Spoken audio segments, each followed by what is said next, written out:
আসসালামু আলাইকুম সুপ্রিয় শিক্ষার্থীবৃন্দ। আজ 20 ডিসেম্বর 2024 শুক্রবার সকাল 10টায় অনুষ্ঠিত হয়ে গেল নওগাঁ ডিসি অফিসের অধীনে কয়েকটি পদের নিয়োগ পরীক্ষা।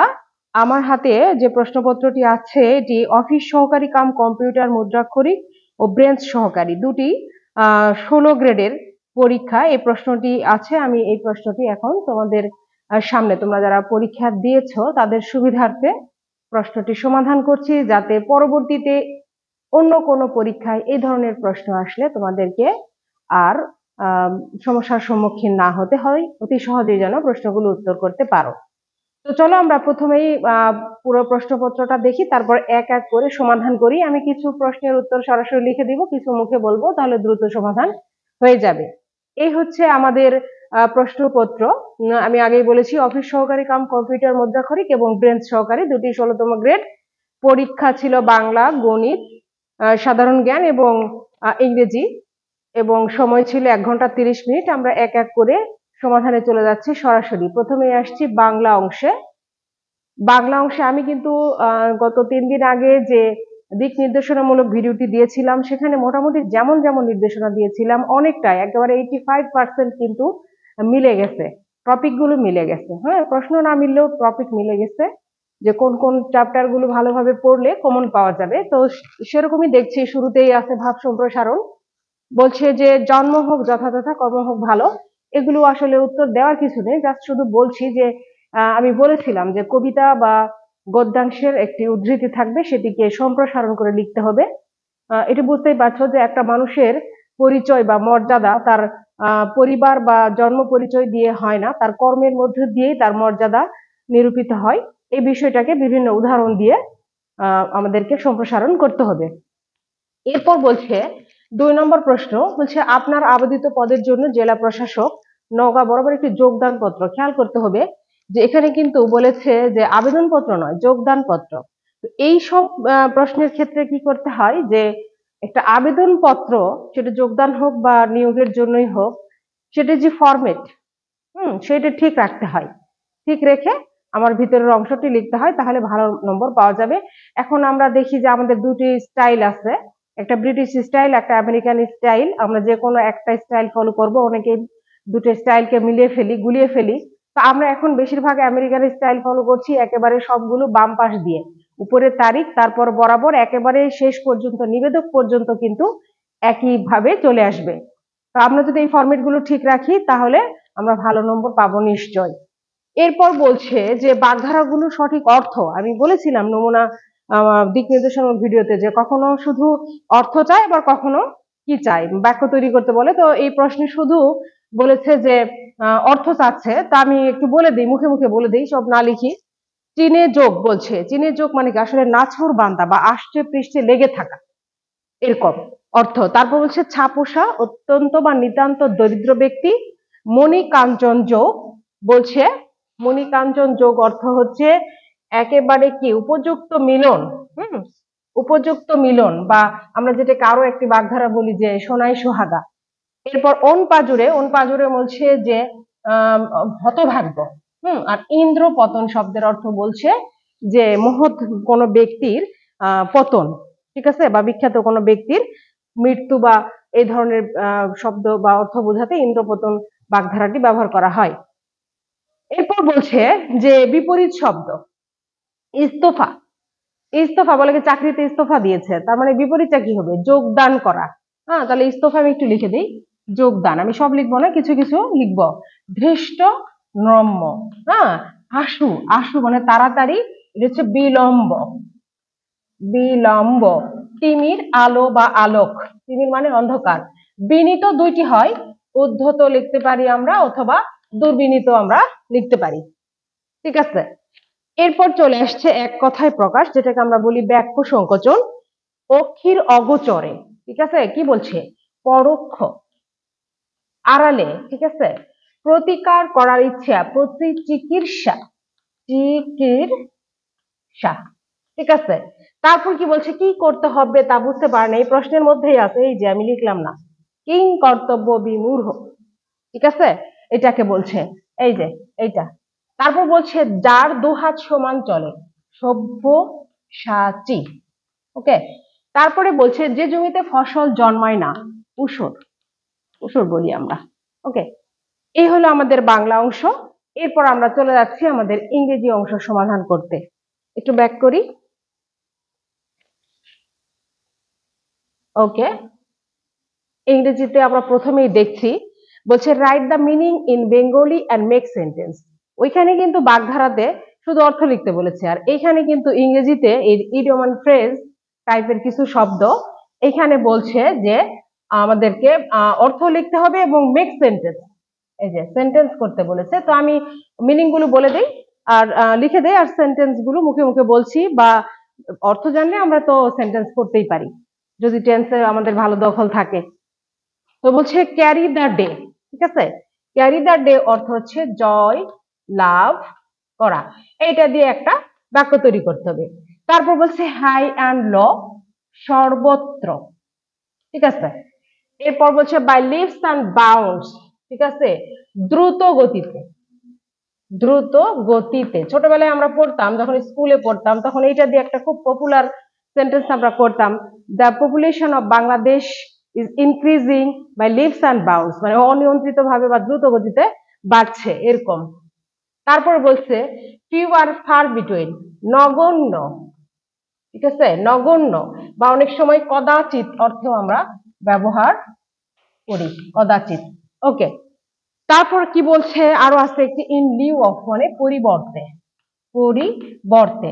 যেমন আমি বলতে পারি যে আমার এখন লাল কালির কলম দরকার, কিন্তু আমার কাছে কালো আছে, তা আমি এটা কালো চাই না, আমি লাল চাই। আমি বলছি যে I want the red pen in lieu of black, ঠিক আছে, এই ধরনের অর্থ।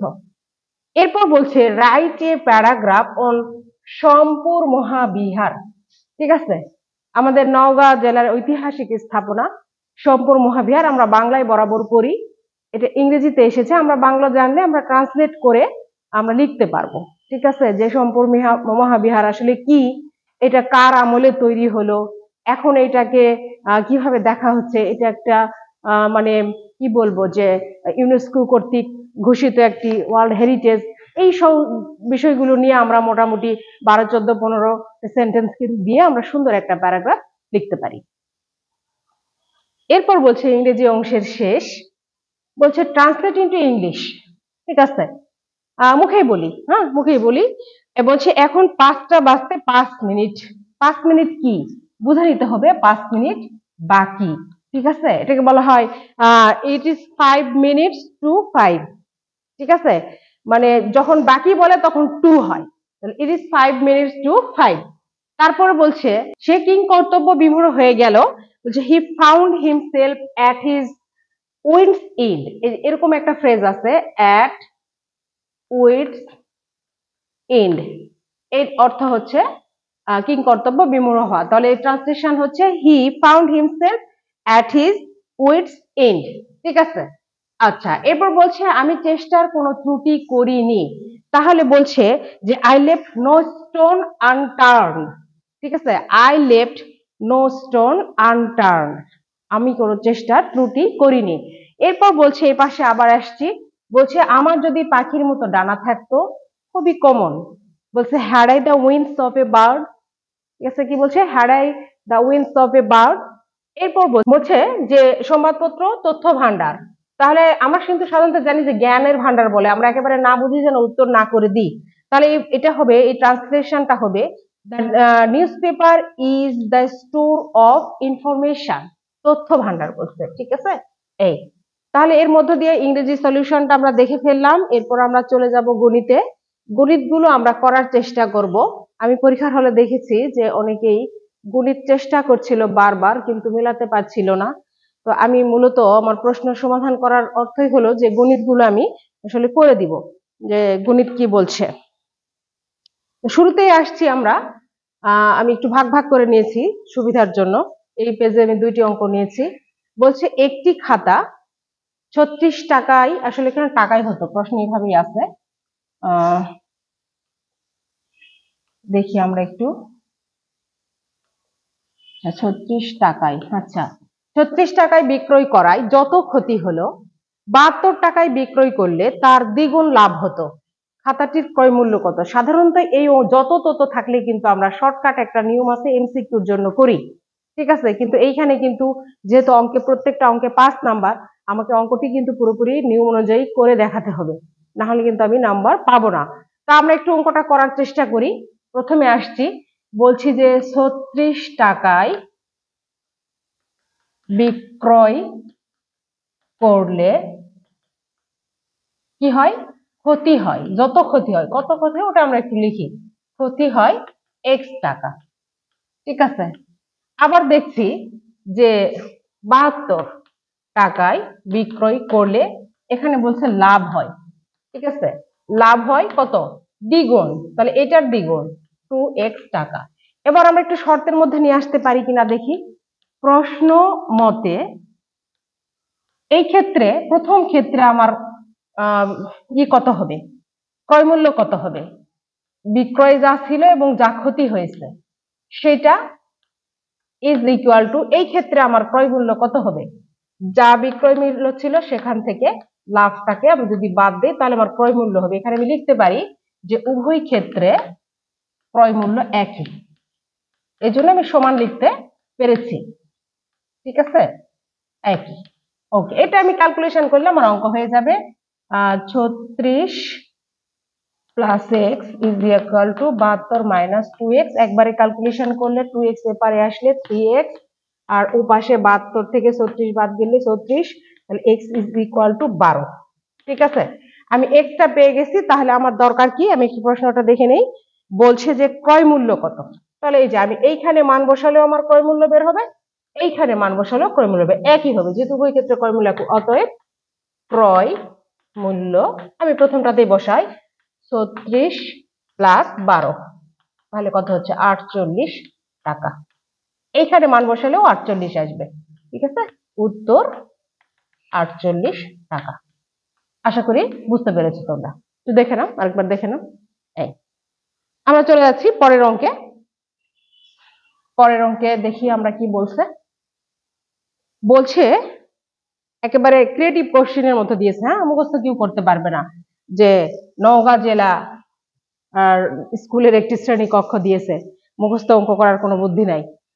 বলছে যে একটি শ্রেণী কক্ষে প্রতি বেঞ্চে 6 জন করে ছাত্র বসলে 2টি বেঞ্চ খালি থাকে, ঠিক আছে। আবার বলছে কিন্তু প্রতি বেঞ্চে 5 জন করে ছাত্র বসলে 6 জন ছাত্র দাঁড়িয়ে থাকে। তাহলে দুইটি চেয়েছে, বলছে ছাত্র সংখ্যা কত এবং বেঞ্চ সংখ্যা কত। আমি আসলে একটা ক্লাসরুমে তো বেঞ্চের সংখ্যা কম বেশি খুব কমই হয়, ছাত্র সংখ্যা কম বেশি হতে পারে। আমি ছাত্র সংখ্যাটাকে ধরে নিব এবং ওইটার উপর ডিপেন্ড করে অঙ্কটা করার চেষ্টা করব। তাহলে আমি ধরি ছাত্র সংখ্যা সমান এক্স। সাধারণত আমরা এক্স ধরি, তো এক্স জন, ঠিক আছে। তাহলে একটা করে নিয়ে অনুরূপ ভাবে আরেকটি লিখবো। বলছে প্রতি বেঞ্চে 6 জন বসে, প্রতি মানে কি এক, তাহলে 6 জন বসে কি একটি বেঞ্চে, ওকে। তাহলে অতএব একজন বসে 1/60 বেঞ্চে, আর x জন বসে তাহলে x/60 বেঞ্চে। অনুরূপ ভাবে কিন্তু আমরা এই পাশে লিখতে পারি, অনুরূপ ভাবে 5 এর ক্ষেত্রে হবে তখন হবে x/5 বেঞ্চ, ঠিক আছে। আমি একটু ছোট শর্টকাট করলাম। এবার আমরা দেখি অঙ্কটাকে আমরা সাজাতে পারি কিনা। প্রশ্ন মতে ওকে, আমরা অঙ্কটি সাজাতে পারলে অঙ্কটি করতে পারবো, দেখি আমি সাজাতে পারি কিনা। x/6 এটা যখন হয়, এই শর্ত যখন হয় তখন কি হবে, 2টি বেঞ্চ খালি থাকে, তার মানে খালি থাকে মানে আমি যোগ করে দিব, ঠিক আছে। আর এইটা যখন হয় x/5, কিন্তু আসলে এখানে ঘটনাটা কি ঘটছে সেটা আমার দেখতে হবে, সেটা হচ্ছে 6 জন ছাত্র কিন্তু দাঁড়িয়ে থাকছে, ঠিক আছে। তো ছাত্র কে এক্স, তাহলে এক্স থেকে আমাকে 6 মাইনাস করতে হবে, ঠিক আছে। এইটা যদি আমি করতে পারি, এখন সমাধান করলে আমার ক্যালকুলেশন করলে আমার চলে আসবে। আমি একটু এখানে করে ফেলি, 6x প্লাস 12, এই পাশে x মাইনাস 6 5। আচ্ছা, ক্যালকুলেশন তো একটু বড় হয়ে যাচ্ছে। আচ্ছা, 6x মাইনাস 36, এই পাশে হচ্ছে 5x প্লাস 60। আমি একবারে এখান থেকে 6 থেকে 5 বাদ দিলে হয় x, আর এখান থেকে হবে 36 ওপাশে যায় যোগ হলে হবে 6 96। ওকে, তাহলে x এর মান হলো 96। তাহলে আমরা পেয়ে গেলাম কত? ছাত্র সংখ্যা 96 পেয়ে গেছি, 96 জন। কিন্তু আমার কিন্তু ব্রেঞ্চ সংখ্যাও চেয়েছে, তাহলে ব্রেঞ্চ সংখ্যা এইটা হতে পারে অথবা এইটা হতে পারে। আমি একটাতে বসাই ব্রেঞ্চ সংখ্যা, তাহলে x মানে কত? 96 ডিভাইডেড বাই 6 প্লাস 2। তাহলে এখানে 1 6 6 36 প্লাস 2 18টি ব্রেঞ্চ। ঠিক আছে, তাহলে উত্তর 96 জন ছাত্র, ব্রেঞ্চ সংখ্যা 8। ঠিক আছে, আমরা চলে যাচ্ছি পরের অঙ্কে। পরের অঙ্কে যাচ্ছি আমরা। প্রশ্নপত্রে 11 নম্বর অঙ্ক বলছে যে 2 অঙ্ক বিশিষ্ট কোন সংখ্যার অঙ্ক দুটির অন্তর 3, অন্তর মানে বিয়োগফল বা পার্থক্য, অঙ্ক দুটি স্থান বিনিময় করলে যে সংখ্যা পাওয়া যায় তা প্রদত্ত সংখ্যার দ্বিগুণ অপেক্ষা 2 বেশি, সংখ্যাটি কত? আমরা নিয়ম অনুযায়ী শুরু করি। আমরা ধরে নেই যেহেতু এখানে বলছে অঙ্ক দুইটির অন্তর, এরকম শর্ত যখন থাকবে তখন আমরা ওইখান থেকে ধরলে আমাদের অঙ্কটি করা কিন্তু খুব সহজ হবে। তাহলে আমি ধরে নেই, ধরি একক স্থানীয় অঙ্ক কত, আমি ধরে নিলাম x। ঠিক আছে, এবার বলছে দশক স্থানীয় অঙ্ক, যেহেতু দুইটার অন্তর 3 তার মানে x মাইনাস 3, এই দুটা বিয়োগ করলে কিন্তু 3ই হবে। ঠিক আছে, এখন সংখ্যাটি কত হয়? আমাদের নিয়ম অনুযায়ী আমরা জানি সংখ্যাটি হচ্ছে 10-এর সাথে দশক স্থানীয় অঙ্ক গুণ তার সাথে একক স্থানীয় অঙ্ক কি যোগ। তাহলে আমরা একটু ক্যালকুলেশন করলে হবে 10x minus 30 plus 10x plus minus 30 plus x is equal two 11x minus 30। এটা হলো আমাদের মূল সংখ্যা। ঠিক আছে, যেহেতু আমাদেরকে সংখ্যা নির্ণয় করতে হবে আমি লিখে রাখলাম। এখন দেখি আমরা অঙ্ক আবারও সাজাতে পারি কিনা পূর্বের মতো। প্রশ্ন মতে কি বলছে? প্রশ্ন মতে বলছে অঙ্ক দুটি স্থান বিনিময় করলে, এই যে এখানে যে অঙ্কটি আমি সাজিয়েছিলাম এখানে উল্টা পাল্টা করে দিতে হবে। তাহলে করি, 10-এর সাথে দিব x আর প্লাস এইটা দিব এককের স্থানে। এইটি হলে কি হয়? বলছে যে সংখ্যাটা ছিল এই সংখ্যাটা 11x মাইনাস 30, ক্যালকুলেশন করার পর এটা আমরা পেয়েছি। এটা কি? প্রদত্ত সংখ্যার, এটা এই সংখ্যার দ্বিগুণের থেকে 2 বেশি। এই লাইনটা যদি আমরা করতে পারি তাহলে কিন্তু আমাদের অঙ্ক হয়ে গেছে, কারণ যোগ বিয়োগ আমরা সবাই পারি। তবু আমি একটু ক্যালকুলেশন করে দিই। এখানে বলছে 11x minus 3 is equal two, একবারে করি, 11 2 22 x মাইনাস 60 প্লাস 2। বাংলা ইংরেজি কিন্তু আমি গুলিয়ে ফেলছি। আচ্ছা, তাহলে আমরা এই পাশে নিয়ে আসি, এটা 11x minus 22 x is equal two minus 58 plus 3, এ পাশ থেকে 3 গেল plus minus 11x is equal two minus 55, অতএব x ইজ ইকুয়াল টু 5। ঠিক আছে, মাইনাস মাইনাস বাদ 11 দিয়ে ভাগ করলে হবে 5। এখন আমার কি চেয়েছে?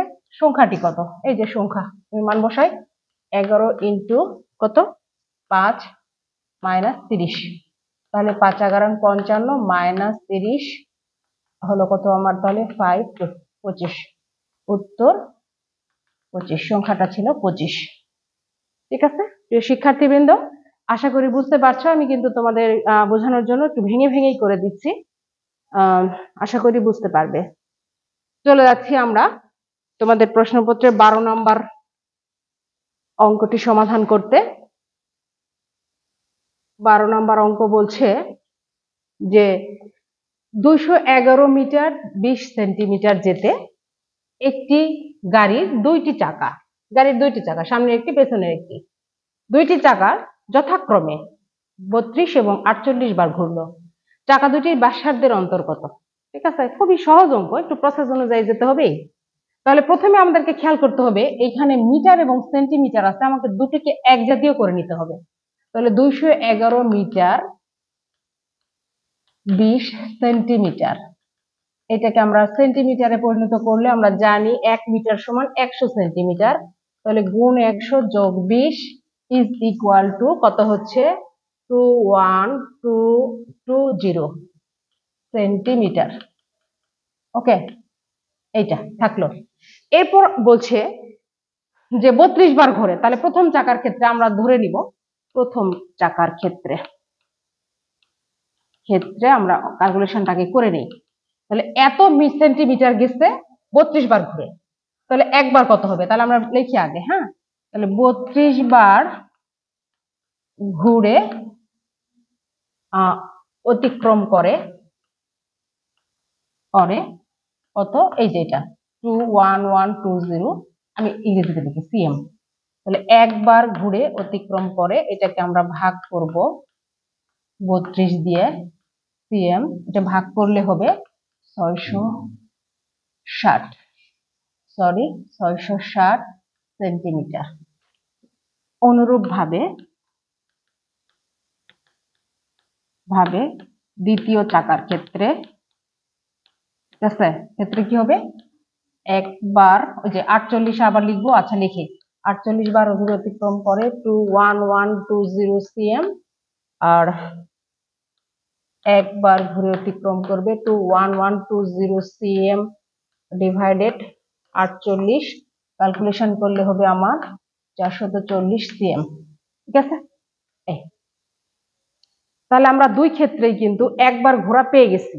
এবার আমরা কি জানি? আমরা জানি গাড়ির চাকা যেটা বৃত্তাকার, কি জানি যে একবার ঘুরে তার পরিধির সমান পথ অতিক্রম করে, আর পরিধির সূত্রটা আমরা জানি 2πr।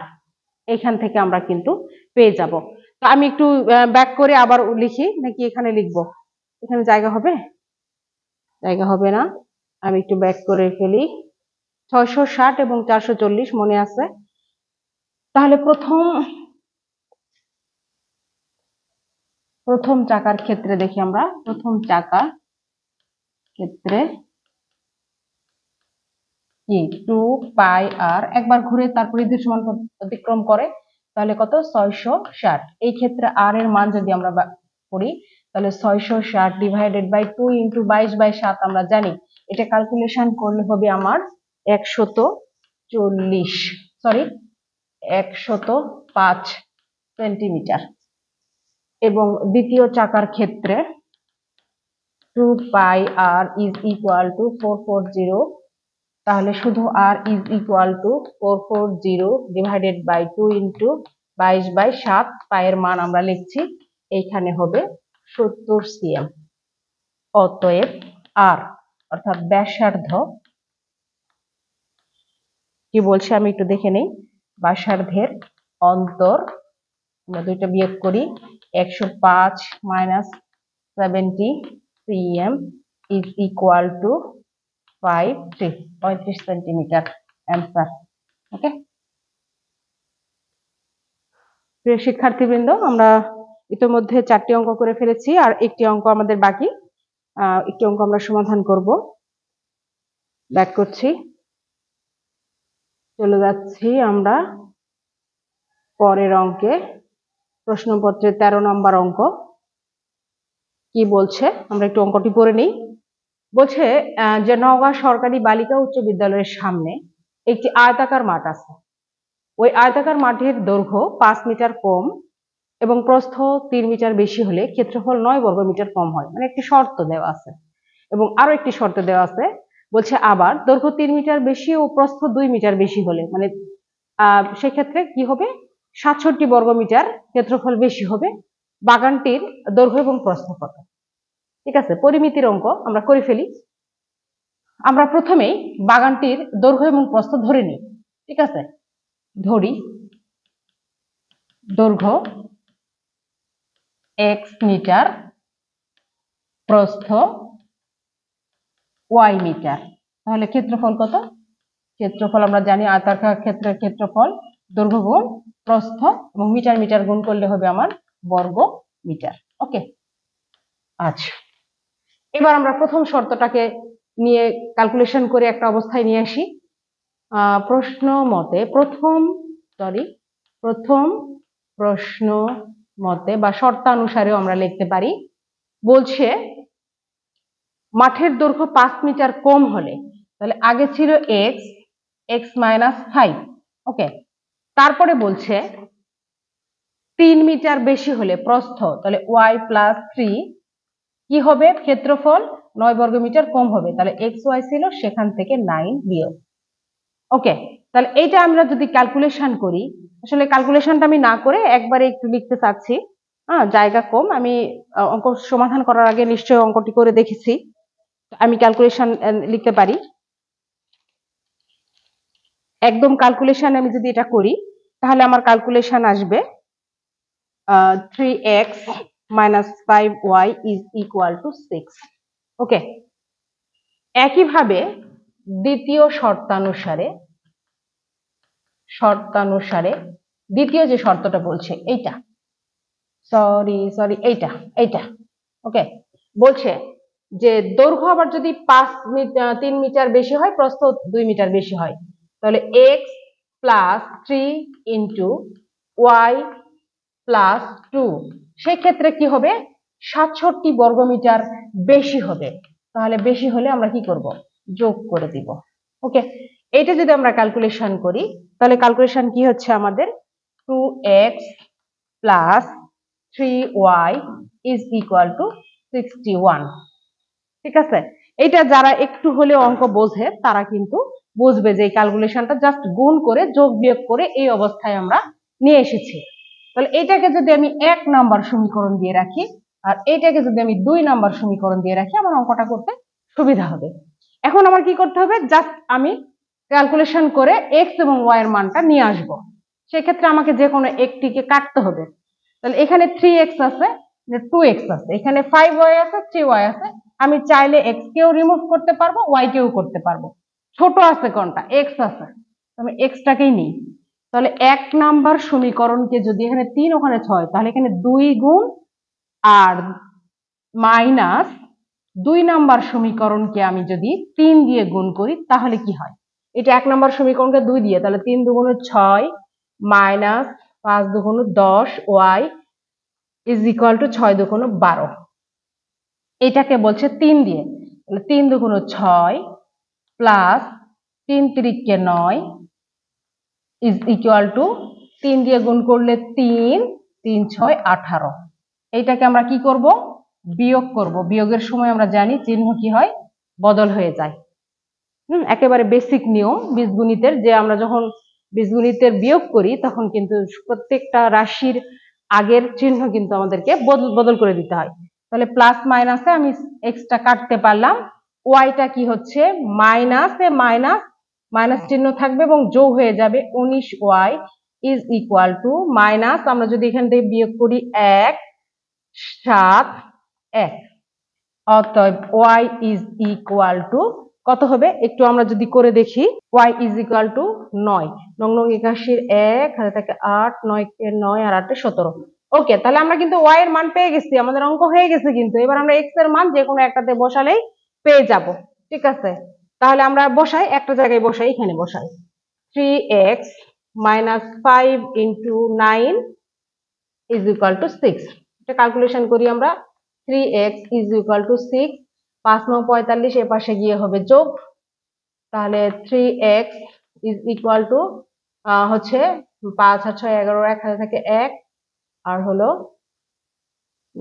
5, অতএব x equal to 17, ঠিক আছে।